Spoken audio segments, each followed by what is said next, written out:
تیر جمعوں کے رسول اللہ صلی اللہ علیہ وسلم سیرت طیبہ سلسلہ کے وفود و تذکرہ کے او دا بیان کے دو چھے نہم کال ہجرت تا عام الوفود ویلگی دا وفدنوں کا اسے 10 ہجری کے ہم وفود راتلل او دا 9 نمخ کے پا 8 اور بعض وفود پا 5 ہجری کے ہم راگلی لیکن کثرت سر وفود پا نہم کال ہجرت کے راگلی دا وفود و سلسلہ بیانے دا اکثر وفود دا سی وفدنا چه دا غی مقصد با اسلام قبلولو یا اسلام قبول کرے دے لیکن دا دین دا احکامنا واقف ندی بیا رسول اللہ صلی اللہ علیہ وسلم سخرال او براہ راس بالمشافہہ بے نبی کریم صلی اللہ علیہ وسلم نا دا اللہ جل جلالہ دا بندگی پا لڑکے اور دا دین اسلام غٹ غٹ احکام معلوم ہول اغبو مسلمانان بے بچے تفصیل ترلا سکو بے با واپس لاڑو ان سبا دا دین دا حصول لپارا مسلمان سر وقت نہیں حالانکہ بعض صحابہ کرام اغی امورز اخبل علاقی تو واپس شوی یعنی نن رالن نن واپس لاڑن دین اسلام غٹ غٹ احکام ازدکل پاگا لگ وقت کے دیر ذخیر زان سر یوڑا پاگی بانی عمل کول وی بیچے باز دا بدغا کوم دا بپریدم نا اور رسول اللہ صلی اللہ علیہ وسلم بدی لگ وقت کے اغتا دا جنت بشارت ورکڑے دا دین دا زدکڑے دا پارا وقت ازگارول بکار او دا دین اسلام پا باب کے دخپل و معاملات و معمولات و اعمال و تحقیق بکار دے چھ دا زما اعمال زما معاملات زما معمولات زما دیو بل سر سلوک کور کلے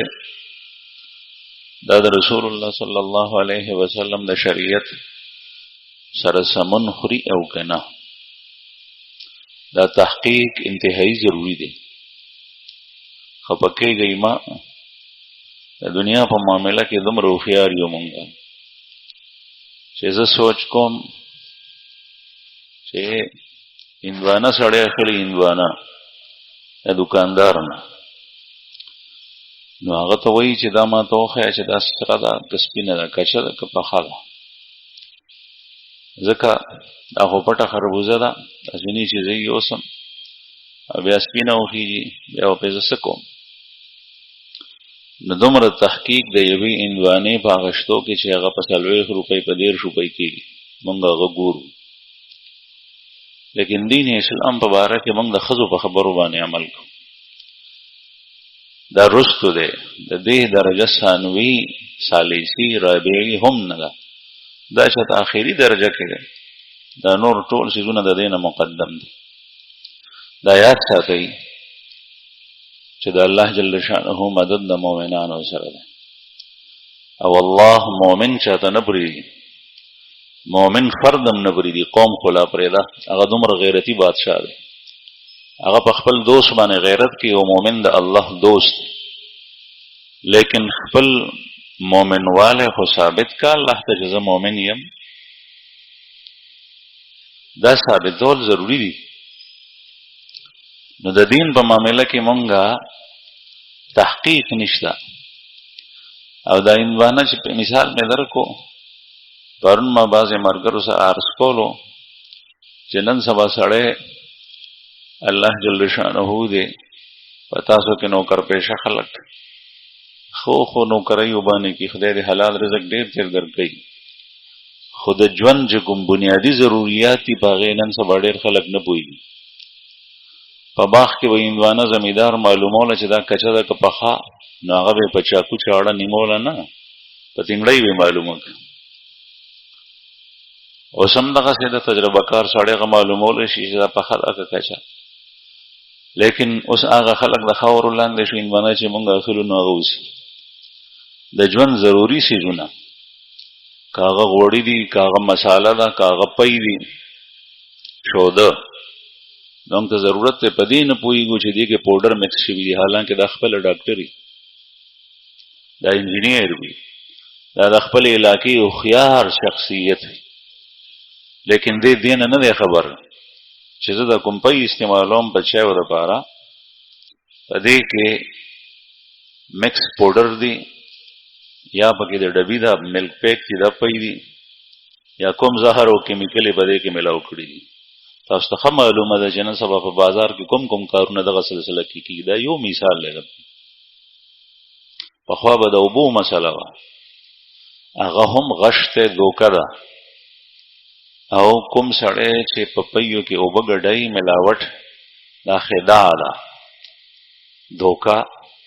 او خداع سره ګټل شوی مال دا حرام ده کوم خلک چې د پيو کاروبار کوي خپنه شي پاغه باندې ته پیسې ګټه په یو میخه 2 لک روپۍ 2.5 لک روپۍ ورکړي لیکن بیا چې کله ته پاغه کې او بغړې کینو دا خیدا شو هغه خپل حلال شی حلال مال هغه ته پرځان باندې حرام وګرځو کته دا څنګه کیږي نو د دې وجه دا چې موږ تجربه نه کړې کچره ته د الله د یری معاملې ستا صفای ابتدائی رزق کې و ته ګټه نه مومي لیکن کاغه ته دوام ورکو مسلسل هغه کاروبار کې الله جل شانه وتا ته ګټه درکوي ساره رزق به حلال شي بعضی دکانداران وای د مارکیټ د رسم او رواج د وجه نه سړی حلال کاروبار نشي کولای ولې نشي کولای په تاریخ کې د صحابه واقعا هغه لیکته صحابه کرام چین ته تلو اتکس صحابه چین ته او آل تاغی کاروبار شروع کو کاروبار آغا کاروبار کولو خلقو بیوشان کول دی بلشان کول دی د خوک پیغمبر صلی اللہ علیہ وسلم د طریقے مطابق کاروبار کولو معاملات کول اگر که خلق کافرو آغا کاروبار چه کولو ابتدا کې بسو قراتلل یا نا سورد پس د خلقو در چک شو پاغی باندې دنیا براتلا گاک دینه به سودا غشتا ټول مارکیټ د ملک د چین ډاون کو دکانداران دغه سکه ناستل دا هغه وخت بادشاہ ته راپورټ راوړ چې سیب څه کسان راغلي د عربو بدوان او دا غي په وجه باندې زمون کاروبار ټول پخکته لاړو دای رو غستل دای نه تاسو کو چې شه مون خدا سره داسې کاروبار کو څه کاروبار کوي داسې بیا دای ته وی چې تاسو له تن لاړ شي وي زمونږ کاروبار خامي دي مونږ ته خولې شي نه بیا مونږ زو کستا د ملک رعایت مونږ نقصان رسولې او هغه نه مونږ پیسې سی واغشتي هغه ته شه مې یاري نو ورکو ا دې وکته شي بیا ټیک تر اسلامو واسه کني نو بس خبره وای مونږ د دې علاقې نه وواس ادا معاملات ولې مونږ باندې مونږ خستا قوم ته خیر رسول ځکه چې شه مې یاري قیمت کم دا د انسان تجربه ده پرون موږ سودا غشتا ما ته مرګره وی چې دا سيزونه په اسلام آباد کې کتابخانه د پاره مو کورسي غشت پورته کتابخانه جوړه شوې ده کورسي باغې کې وی مضبوطی کورسي د بارنۍ کورسي چې متپوسو کونو د غیر رټونه د اسمان سره خبرې کوي ما ته یو کسو چې دا په اسلام آباد کې د دینه په نیم قیمت ملاوي ما ته دا ولې اسلام آباد کې ارزان او دلته ګرانه حالانکه اسلام آباد کې هو پیسو ولا خلق ډیر دي دلته نشته نو موږ خو خبر نه یو موږ خدای کله خلق بیا ما سوچ کولو چې دا ولې ما وی چې د دې وجه دا چې دا کورسۍ په اسلام آباد کې ډیر لګي دلته کمې لګي دلته به دا کرسۍ چېرته 3 میاشتو کې 4 میاشتو کې یو کرسۍ د دکاندار لګي او هلته به د ورځې په شلګونو کرسۍ د دکاندار نه وځي نو چې هغه په دې کې 100 روپۍ هم ګټي نو د هغه په ډېرې پیسې جوړېږي او دلته چې دی په یو کرسۍ کې 100 روپۍ هم وګټي منافع نو دی ټول کال هغې ته ناست دي نو د هغې وجه دی چې کله مونږه صفا معیاري شی په لږ قیمت باندې ورکوو نو معاملات خلق ته الله جل شانه سر سترګې ورکوي هغه شی به ستا رایج شي هغه به خرڅېږي د صحابه کرامو مال دغسې وتو د بهرحال عرض مې دا کولو چې معاملات هغې نه مونږ نه یو خبر بنیادي ضروریات مونږ ته خپل معلوم نه دي دا اوبه څنګه دي دا شی څنګه دی مونږ تر اوسه پورې د خپل خوراک څښاک په څیزونو کې په څه په څیزو په دروغ وینا پسې په د بارني خبر په څیزو په ټي وي باندې راله په سکرین باندې دا شربت دا صابون دا فلانکې شی دا ښه دی او دا د هلته نه چې کوم دی نو د دې پرچار او تشهیر کېږي مونږ وایو ښه دی بازار کې هغه اخلو خپل ذاتی تجربه زمونږ هیڅ هم نشته حالانکه الله جل شانه انسان ته سر سترګې ورکړي دا د نیسلې اوبه دي دا د نیسلې شربت دا ټولو کې معیاري شی دی چې د پاکستان شیخ علم نه ملګری ما ته وایي چې نه د دې په ځای باندې دا تا ته چا ویلي دي چې دا ښه شی بل لا چې دغه خلکو کې ټیک ته د هغې په مقابله کې به د دې معیار لاندې لیکن یو خو ته په پردی وینا پسې ذاتي تجربه دې نشته بلکې وی شي چې د هغې ذایقه یې ښې په هغې کې تا ته زهر ګډ کړي هغه کافر دی او د بل مسلمان تا ته پکې زهر نه یې اچولی دی کې ملاوټ وشي معیاري نه لیکن زهر پکې نه ځکه چې دا کم از کم مسلمان خو دی تا ته هغه په دارو کې زهر ګډولی شي زهر نه مراد دا نه دي چې سړی پې زر عمري زهر نه مراد دا هم دي چې هغه ستا ایمان او اخلاقو ته او غیرت او حیا ته نقصان ورسي نو عرض مې دا کولو زما عزتمندو چې رسول الله صلی الله علیه وسلم څخه وفود راتلل بنو عامر ابن صعصع یو قبیله ده د غطفان په عربو کې یو قبیله و جنګجو لړاکو خلکو ډېر جنګیالي او هغوی چې به چا سره په جنګ کې مخامخ شول نو میدان ته چا ګټلی نه شو د کفر و شرک او جاهلیت په زمانه کې د هغې یو وفد رسول الله صلی الله علیه وسلم څخه راغلو د هغې یو شاخ بنو عامر ابن صعصع په دې کې 2-3 مشرانو یو عامر ابن طفیل یو اربد ابن قیس او نور کسانو پکې رسول الله صلی الله علیه وسلم څخه مدینه منورې ته راغلل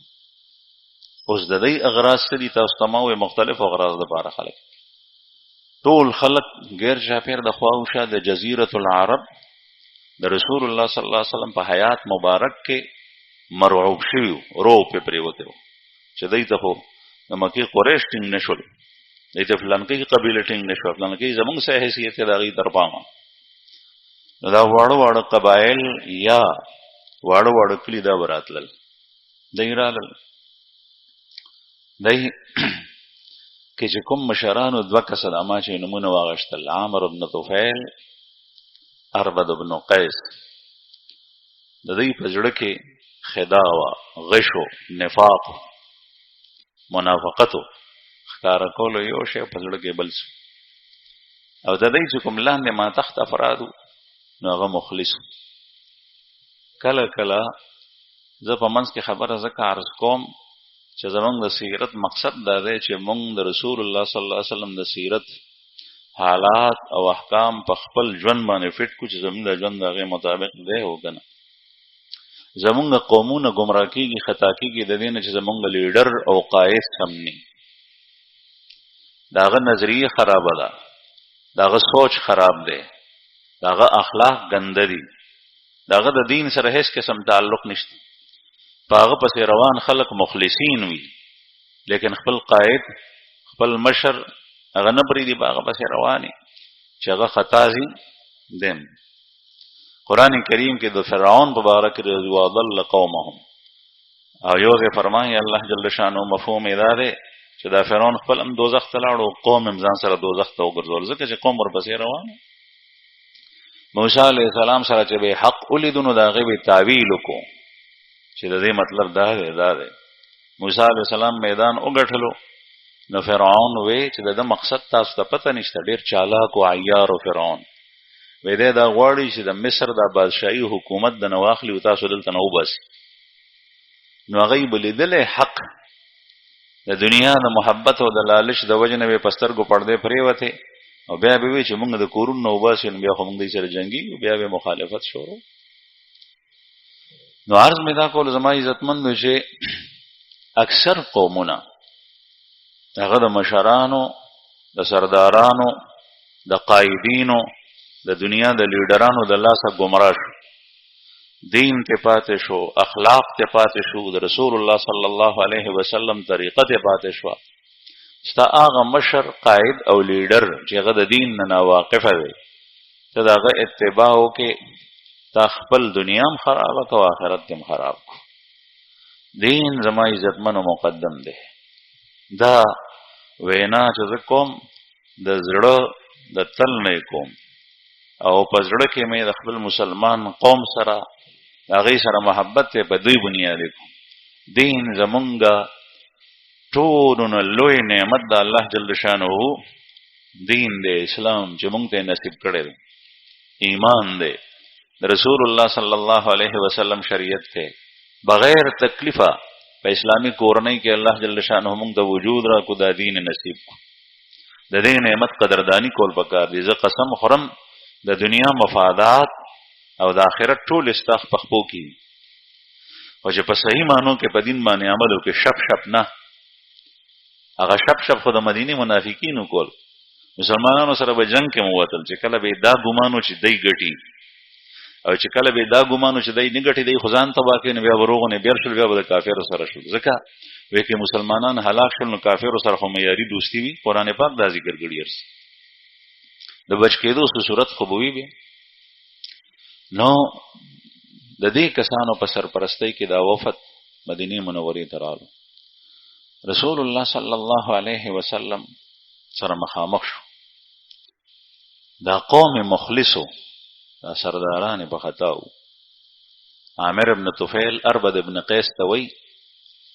چې دې سړي سره به زه خبرې شروع کړم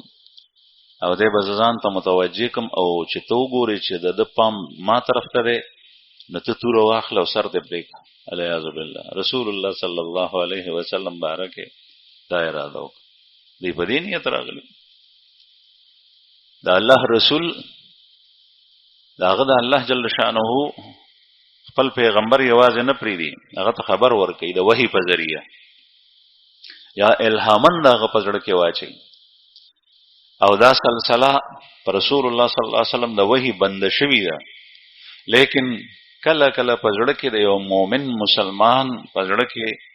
د یو بل کس په باره کې خبره الله جل شانه واچي، الهام دا اوس هم شته، توفیق اوس هم شته. ځکه موږ غواړو یا الله موږ ته د نیکۍ توفیق راکړي، یا الله ته ما د ظالم د ظلم نه بچ کړي. کله کله سړی په غلطه اراده باندې راغلی او د الله جل شانه یو نیک بنده مؤمن چې ولی الله دی، هغه ته پته ولګي، هغه وپېژني چې دا سړی څومره اوبه وکړي. رسول الله صلی الله علیه وسلم فرمائے اتقوا فراست المؤمن فانه ينظر بنور الله. مومن کی فراست سے بچو، اس لیے کہ وہ اللہ کے نور کے ساتھ دیکھتا ہے. اس کو اللہ نے ایک نور دیا ہے، وہ نور تمہارے پاس نہیں ہے. وہ اس نور کے ذریعے سے حق و باطل کو پہچانتا ہے. وہ تیرے چہرے کے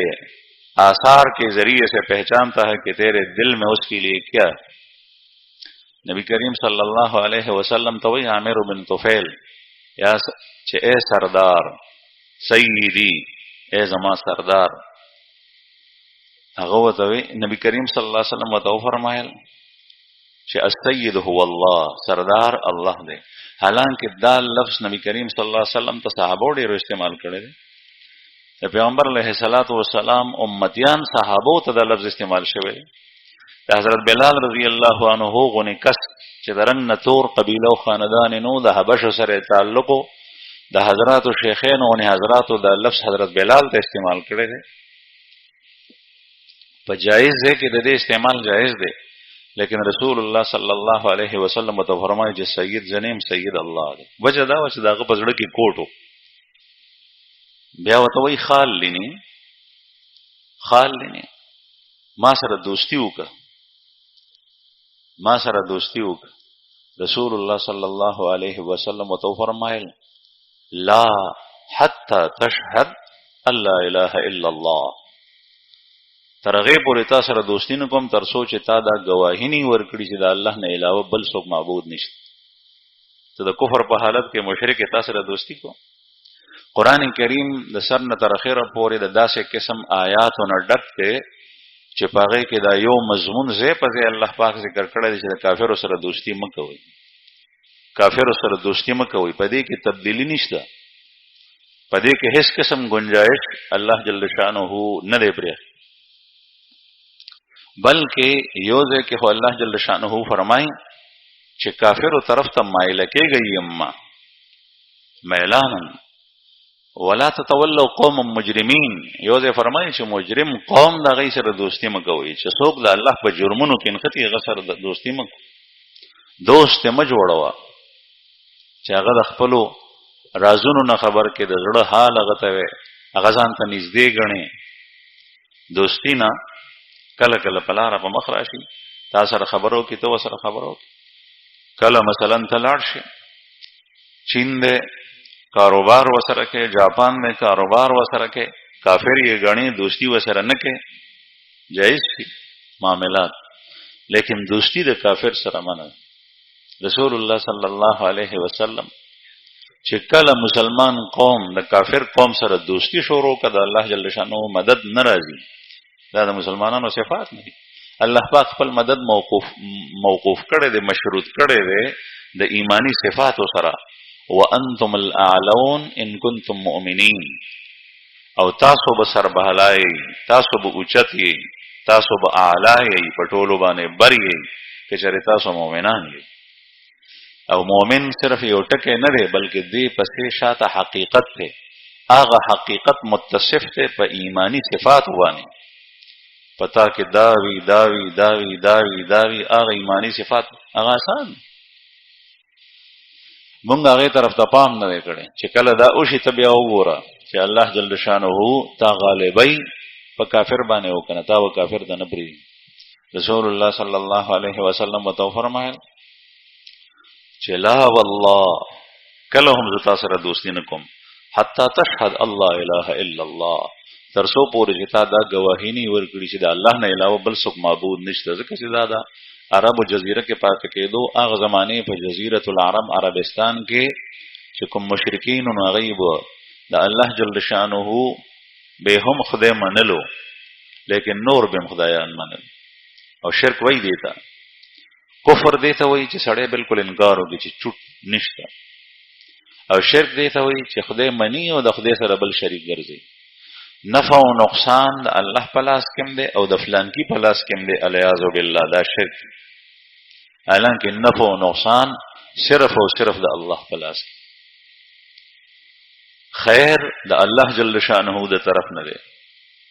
شر هم د الله جل شانه د طرف نه دی.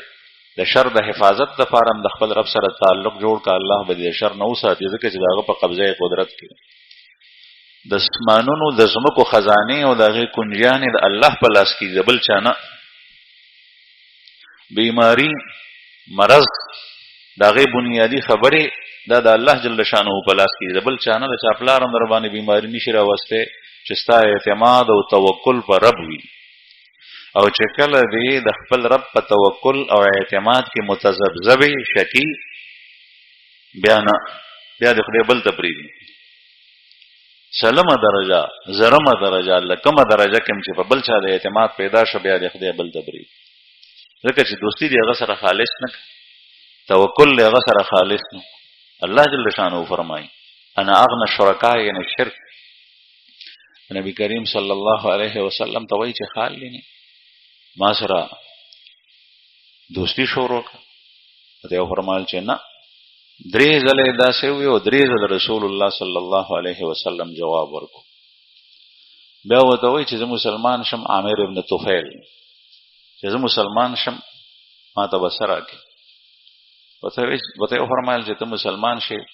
نروم نور مسلمانانو سره چې موږ څنګه سلوک کو څنګه تعلق ساتو هغه څه بتا سره هم ساتو. هغه ته وایي چې نه داسې چل وکړه چې دا دشت چې څومره دي عرب بدوان د دې حکومت بتا سره یو د خاري حکومت ما ترا کنه بیا مسلمانېږي. رسول الله صلی الله علیه وسلم وته فرمایل چې زمکه او اسمانونه د الله په قدرت کې دي. الله جل شانه چې چاته خوښه شي هغه ته ورکړي قطعا داسې نه. هغه ورته وایي زه به در باندې غطفان راولم. غطفان ما تاسو ته وایي چې غټه قبیله وه د هغې دومره لښکرې به مدینې ته راولم چې مدینه به د پیاده او د سورو نه ډکه شي بیا به د هغې سره مقابله نه شي کولی. رسول الله صلی الله علیه وسلم ورته وفرمایل چې زه به د الله نه مدد غواړم. هغې فرمایل یا الله د دې سړي د شر نه مې بچ کړي. دې عامر ابن طفیل چې رسول الله صلی الله علیه وسلم سره خبرې کولې نو دا هغه خپل ملګري او یار اربد ابن قیس ته به یې کتل چې دی به پې اوس ګزارو کړي اوس تاسو ته ما ووایي دی په خپله قصاص باز دا کړی هغه پې ګزار نه کولو. چې کله دی واپس شول نو د قوم افراد ورته وایي قوم چې کوم ورسره راغلي وو په وفد کې ورته وایي چې دا خو د الله پیغمبر دی د ده شکل صورت د ده خبرې د ده کړوړه ناسته پاسته دا په دې باندې دلیل دی چې دا د الله پیغمبر. دا یاد ساتئ زما عزتمنو کله چې د انسان فطرت صفای حاجب نی پردنی په عقل باندې رکاوټ نی بیا تا ته په خپله خداداد نور سره او رڼا سره معلومیږي چې دا حق دی دا باطل. لیکن چې کله د بغض د کینې د فساد د شر د حسد د عداوت او دشمنۍ د دنیا د محبت او لالچ او د ضد پردې په زړه باندې واچي بیا د ده د کرو کوټه والي تمیز ختم شي. مېلمانه راغلي پرون د باجوړ سهار هغوی سره ما خبره کوله عرض مې کولو دغه خبره دلته کې زمونږ د جومات په آخر کې هلته دیوال سره یو بوټی دی بیره ده بیره د هغې پاڼې چې یو څو درې یا څلور پاڼې وخورې وجوې نو او تیرې کې هغې نه پس چې 2 منټ پس بیا چینی خورې چینی به در باندې داسې لګي لکه خاوره. زموږ ملګرو بعضې تجربه نه وه کړي پرون ما ورته تجربه وکړه هغې چې تجربه وکړه بیا ام خوړو وی دا ام څنګه دی وی دا خو سم صابون لګي. د هغې مطلب دا نو چې دا ام خوږ نو ام خوږ خو د هغې پاڼو خوړو سره د قوت ذائقه چې انسان په بدن کې الله جل شانو ایښي ده او هغه ختمه شوې هم نه وه هغه قوت هغه مستور شوه پټه شو هغه قوت او صلاحیت د سکلو هغه پټ شو دفن شو لکه خاوره چې پې واچي خو اوس بیا هغه احساس نشي کولی خوږ تریخ دا نشي معلومولی لږ 3 غنټې 4 غنټې چې تېرې شي بیا ذایقه په خپل ځای باندې راشي. نو عرض مې دا کولو چې کله د انسان په عقل او په سترګو باندې پټۍ پروزي د هغه د غلطۍ اصلاح ته کو د ده د بغض او د حسد د وجې نه ستا هغه اصلاح نه مني د دین سره د بغض او د حسد د وجې نه د الله د لارې سره الیاذ بالله ثم الیاذ بالله د عدم محبت د وجې نه هغه نه مني هغې ته ترجیح نه ورکوي ځکه چې د ده نفس خفه کېږي یا د ده چې چا سره یاري د هغه خفه کېږي دین نه اخلي. نو دا عامر ابن طفیل هغه قوم مسلمانان شو دا سرداران پاتې شو هغه اسلام قبول کو د کفر په حالت کې پاتې شو. عامر ابن طفیل هغه د اربد ابن قیس ته وایي چې کله د نبی کریم صلی الله علیه وسلم د خوا نه واپس شو وایي چې هلکه تا ته ما ویلي وو زما خو په تا باندې شک رالو ته جوړ ویرېدې ته خو ما ډېر تکړه سړی مضبوط سړی ګڼلې ما تا ته ویلو چې ګزار کړو که تا پې ګزار ونه کړو داسې ښکاري چې تا سره دوستي نه ده پکار. هغه ورته وایي صبر وکړه دا فیصله لا مه کوه زه تا ته خپل حال بیانوم وایي څه وایي زه په دې انتظار کې وم خو چې کله ما به توره د تیکې نه بهر کړه ما به په هغه ګزار کولو نو زما او د هغه تر منځه به څه نه څه شی حایل شو کله د اوسپنې دیوال بیا و ما ته تخ کارېدې و هغه به راته نخ کارېده نو ما ګزار پتا کړی کله به یو شی کله بل شی او کله به اوخ مخې ته رالو او هغه اوخ به داسې و عربو کې اوښان ډېر زیات بعضې اوخ لیونی شي هغه ډېر خطرناک شي هغه اوخ به داسې و چې هغه به دا دواړه جامې وازې کړې خوله به یې وازه کړه او زما سر سره به رانږدې شو ما ته به وایي چې تېروم نه ګورې دغسې واقع ابوجهل سره هم شوي الله جل شأنه چې د چا حفاظت کوي هغه ته څوک د خس برابر نقصان نشي رسوي او الله پاک د نبی کریم صلی الله علیه وسلم د امتین دغسې حفاظت کوي په لکونو واقعاتی په تاریخ په لکونو واقعات چې د یو عام مسلمان امتی د رسول الله صلی الله علیه وسلم صحابه تابعین رستو مسلمانان داغي الله جل شانه څنګه حفاظت کړ ابو جهل یو ځل په مجلس کې ناستو خانه کعبه سره د ابتدایي دور د نبوتو رسول الله صلی الله علیه وسلم سره به یو اکا دکا یو نیم کسو مسلمان او د کافرو زور ډیرو د یو سړي قرض په ابو جهل پورې هغه ته وی ما ته قرض راک ابو جهل وته وی چې واری ټاله وته کولې کوم سړی یاد ساتي چې د کافرانو خصلت هغه بخل له بخل کافر خصلت او کله کافر سخیم شي لیکن هغه سخاوت خدای د پارني هغه د خپل شهرت د پاره ریا او نمود د پاره د خپل دنیوي اغراض د پاره اغراض د دنیا مختلف دي دا ابو جهل دا ابو لهب شمانمو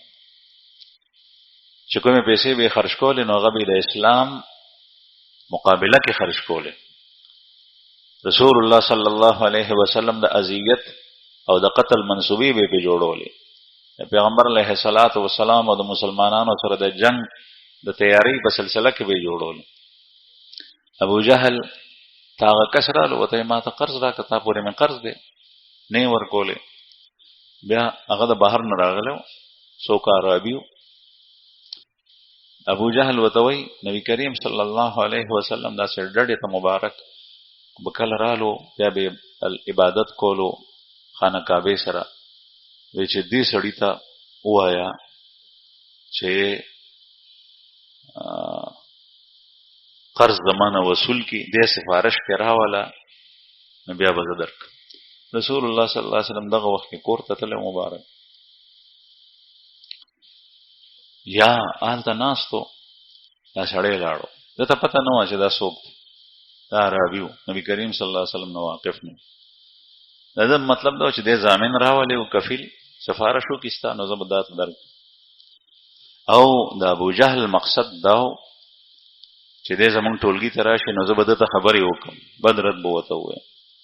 هغه په ځړه کې دا ځکه چې زور د کافر او مشرکین ټول ناس هغه کس لاړو رسول الله صلی الله علیه وسلم ته وتوي سیب دې سړی پورې مې قرض دې قرض نه راکې ته لاړ شه او دته لغونه زمان سفارش وکړه چې ما تخبل پیسې راکې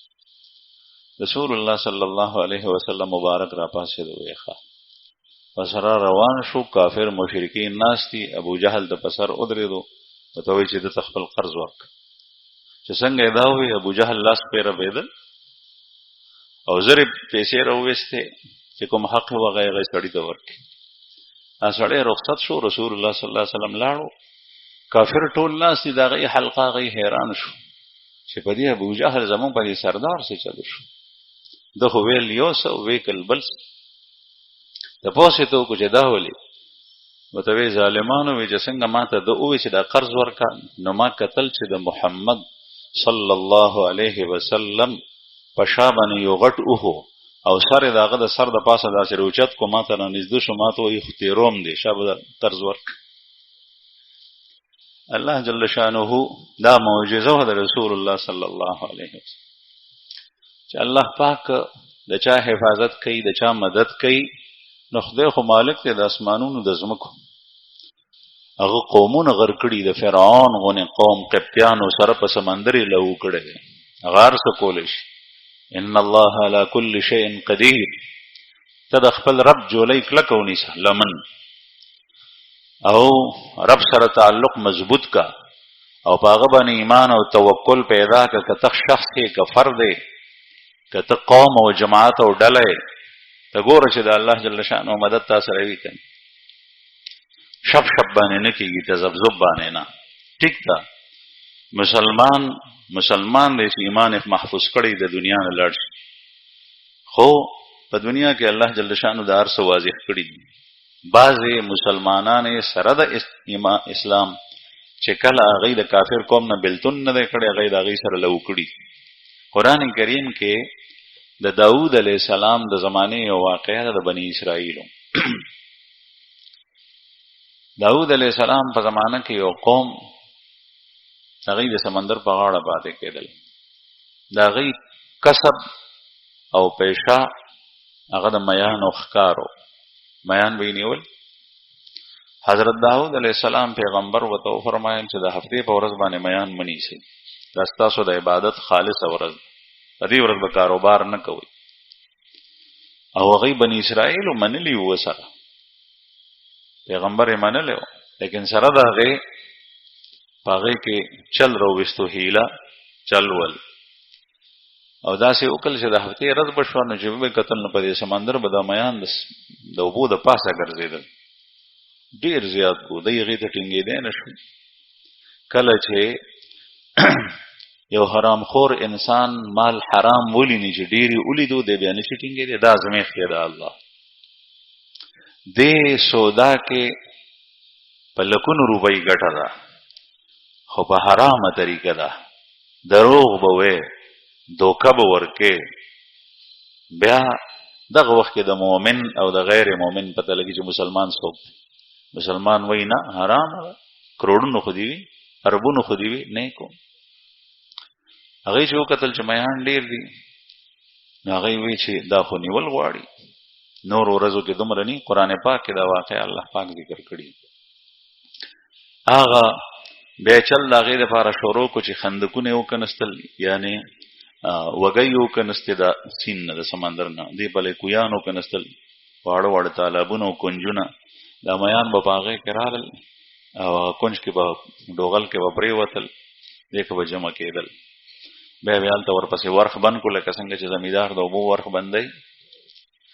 بیا به د هفتې ورځ چې تېره شوه هغه میان خو به راګیرو بیا به سبا هغه ټول ونیول په لاسه به یې نیول دا چل یې شروع کړو نو دا حیله وه هغه چل ول چې هغې کې ته حرام ځان دپاره حلالې او یا حلال حرامې هغه ممنوع ده الله او د الله رسول د هغې خبرې اجازت نه ورکوي چاته دی ته پیغمبر منع کړل وی داسې مه کوئ لیکن دی کول دی ته هغه قوم کې دوه ډلې جوړې شوې د مسلمانانو چې چا دا کاروبار نه کولو یو هغه ډله وه چې هغوی دا کار شروع کړو او دوه ډلې هغه وې چې هغوی دا نه کولو خو په هغې دوو کې یو ډله هغه وه چې هغوی منې کول وی چې هلکو داسې مه کوئ د خدای قهر به در باندې راشي پیغمبر یې منلو وی د خدای قهر به در باندې راشي ځکه چې خطا یې کوله او هغه بلې ډلې ورته کشف نه کولو هغوی خپل هم نه کول خو دی ته هم څه نه وي لکه دا بعضې سړی وایي یہ میری پالیسی ہے کہ میں اس کو بھی دوست رکھتا ہوں اس کو بھی دوست رکھتا ہوں اس کو وہ کچھ نہیں کہتا اس لیے کہ خوشگوار ماحول گزارنا چاہیے یہ بات ٹھیک ہے کہ خوشگوار ماحول میں رہے امن اور چین اور سکون پیدا کریں لیکن اللہ کے دشمن کو دوست نہ بنائیں اس کے کفر پر راضی نہ ہوں داغه په کفر باندې داغه په معصیت باندې راضي کېږه ما چې ته ورته څه نه وایې چې دی کوي دا بعضې سړی وایي زوی دی په نارواو کې لګیا دی وایي خپل کوي به هلک دی دی ورته بلکل څه نه وایي او چې د دنیا کاروبار کې کله د هغه نه کمی بیشی وشي نو بیا یې رټي بیا ورته کنځلې کوي د فلانکي ډنګړیز بیا نوکري دې خرابه کړه هغې ته لا نړې د مزد په باره کې خبره نشته بل یو خبره نشته د اصلاح په باره کې نو د یو قوم منې کول نه کول نو چې کوم قوم منې کول کړي هغه قوم الله بچ کو او چې کوم قوم دا کار کومو خلکو کړی و هغوی عذاب کې مبتلا شول د دې دریم نه قرآن پاک ساکت دی بعضې مفسرین وایي چې عذاب په دی باندې هم راغلی و د دنیا په عذاب کې خدای دای مبتلا کړ زکه چې دی د دین یو شق باندې عمل نکول هغه څه شو خپل خلق منی کول لبدونه نه دی منی کړی دی وسره معاشرت لګیو عذاب په سره له الله جل شانو خنزیران او شادوغانو کې بدل کړ خنزیران په جوړ کړ قران پاک کې او بیا درې ورځې ژوند دیو او بیا هلاک شو او خپل عزیزان او رشتہ داران به پیجندل دا کورو په دې کور کې به دیوال والے او دا یور اور به مسلمانو دا بل به هغه د خدای په نافرمانی کې مبتلا و دا معاملاتو کې کار لیکن دا الله حکم دی دا الله د حکم خلاف ورزي خدای یو ځکه نه برداشت بیا به د خبره شدر شمخ کې کول چې کله خنزیران شول دیو قتل سبا چې پاسه د شپته رشوا دا غي د کورون आवाज ناراضي انسانانو خبر ناراضي نور کرا براتلې چې په دیوالونو یو قتل نو خنزیران دی او بيزوګان دی کورونو کې ګرځي دای چې بنسبې شول نو غي به د دې خپو ترهل سر به ټیټ کو سترګو کې به اوخ کېم به او خنزیر او او بيزو بو شادو بو درې ورځې دغه څه تیرې کې بیا خدای هلاک کړ ډول الله دې موږ د خپل قهر او غضب نه وساتي نو عرض مې دا کول زما عزتمند چې دا الله جل شانه نافرمانی او معصیت هغه الله پاک دا غي نه منه فرمایي او الله پاک ستا ایمان ته ګوري ستا اراده او نیت ته ګوري کته نه ګناه وشي لیکن تخپل عجز ته وړاندې کې او جاړي دې معاف کړي الله پاک ډېر مهربان دی دا عامر ابن طفیل دا خبر یو کې غدا چې کله بلا راتلل نو عامر ابن طفیل باندې دلته په دې شټ کې غټه راوخته تعاون د تعاون وباب او بخوا الله مې وساتي د هر قسم وبان کله کله بعضی قومونه مسلمانان یری خلک یری او ټول چلی مسلمان ته جوړ کړي او هغه سوینا زکه چې دا د غي منل لپاره کې بیماری د الله د طرف نه ده او دا غي شفا هم د الله جل شانه بلاس کې ده چې د الله د طرف نه ده نبی رب ته سر په سجده کې دا یا الله د دینه مې وساتي او الله جل شانه دوایا یا الله دا بیمار شوی روغ صحت پاکي دې بدل کی او کچره تبل طرف ته زی نو الله جل شانه غیرتی دی غوي چې تبل چا تلاړ زما درد پرې خو نه زمان نه پکار اوس دی غدر کی د هلاک شي عامر ابن طفیل باندې تعاون یو غټه روخته دا به د اوخ په دې سټ کې راغتا غدتن کا غدت البعیر د اوخ په سټ کې یو چې کوم دینو غټ کو نه روخته هغه سره باغ یو سورزو کې مړ شو نو عامر ابن طفیل باندې دا روخته او دې مړ شو یو خزه واغې رشتہ دار او داغه په کور کې و چې بیمار شو د عربو کافر ډیر سخت د عربو خلک چې مسلمان بشنوم به سخت چې کافرونو په کفر کې به سخت هغه ته دا بے غیرتوب ښکارېدو چې زه په کور کې په کټ پوزي باندې مرم نو وی چې ما په سور کوي چې په سفر باندې ځم او مرګ ته وی چې مرګ په داسې حالت کې راشي چې زه په سفر روان یم دومره سختو بیا په سورلۍ باندې چې کوم دینو سا ورکا د تعاون په دې مصیبت کې د مړ شو هغه ځای کې بلاره کې خخ کو د اربد ابن قیس خپل قوم ته لاړو قوم ته تاسو کو چې تاسو لاړی د پیغمبر د مدینه دا څنګه و تاسو وکړو قوم خدای د تحقیق د بار راستوري دوته وی الیاذ بالله ثم الیاذ بالله چې څومره بد په خپل راتل هغه وی رسول الله صلی الله علیه وسلم مبارک چې داغه پیغمبري نه ده هغه پسې لاړ نشي او به وی که اوس زما مخه ته وی نو ما به اوسو غشو باندې وشته او ما به وجلو الیاذ بالله حالانکه د حالت وکړو او بیا دا خبرې چې وکي نو اوخه بهر تله او په اوخ پسې راووتو نو په لار کې په د خدای قهر رالو حالت کې هلاک شو انجام کافر قوم کله په دنیا کې خدای پاک عذاب ورکړي فرتهم قومون ته هم